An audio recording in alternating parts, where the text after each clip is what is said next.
بسم اللہ الرحمن الرحیم۔ صرف 5 منٹ کا مدرسہ قرآن و حدیث کی روشنی میں 24 جمادی الثانی۔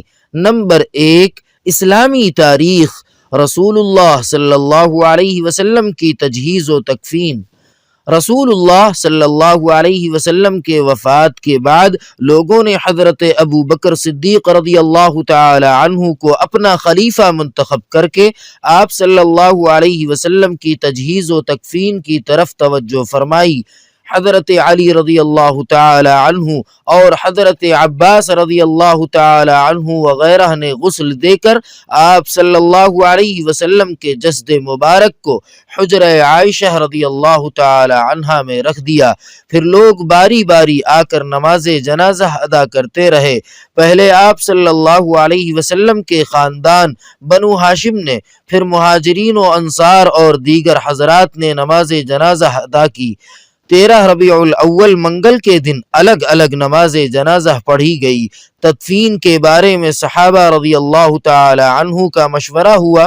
صدیق اکبر رضی اللہ تعالی عنہ نے حضور صلی اللہ علیہ وسلم کا فرمان سنایا، انبیاء اسی جگہ دفن ہوتے ہیں جہاں ان کی روح قبض ہوتی ہے۔ یہ سن کر صحابہ کرام رضی اللہ عنہم نے باتفاق رائے حجرہ مبارک میں قبر تیار کی، اور بدھ کی رات میں آپ صلی اللہ علیہ وسلم کی تدفین عمل میں آئی۔ اسی حجرہ عائشہ رضی اللہ تعالی عنہا کو روضۃ النبی صلی اللہ علیہ وسلم کہتے ہیں۔ نمبر 2، حضور صلی اللہ علیہ وسلم کا معجزہ، فرشتوں کی مدد۔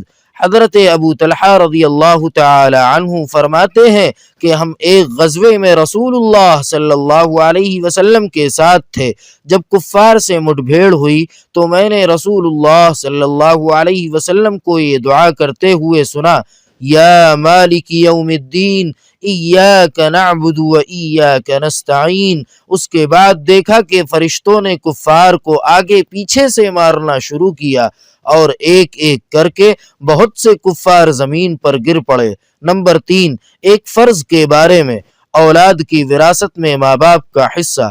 قرآن پاک میں اللہ تعالی فرماتا ہے، ماں باپ میں سے ہر ایک کے لیے میت کے چھوڑے ہوئے مال میں 6واں حصہ ہے، اگر میت کے لیے کوئی اولاد ہو۔ فائدہ: اگر کسی کا انتقال ہو جائے اور اس کے ورثہ میں ماں باپ اور اولاد ہیں تو ماں باپ میں سے ہر ایک کو الگ الگ 6واں حصہ دینا فرض ہے۔ نمبر 4، ایک سنت کے بارے میں، اللہ تعالی کی محبت حاصل کرنے کی دعا۔ رسول اللہ صلی اللہ علیہ وسلم اپنی دعاؤں میں خاص طور پر یہ چیز مانگا کرتے تھے، اللہم ارزقنی حبک وحب من ینفعنی حبہ عندک، اللہم ما رزقتنی مما احب فاجعلہ قوة لی فیما تحب، اللہم وما زویت عنی مما احب فاجعلہ فراغا لی فیما تحب۔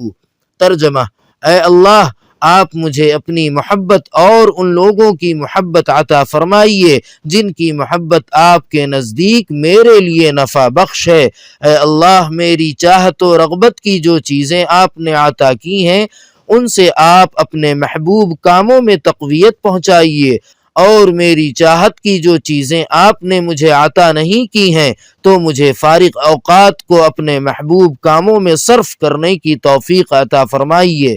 نمبر 5، ایک اہم عمل کی فضیلت، دعا کرنا بیکار نہیں۔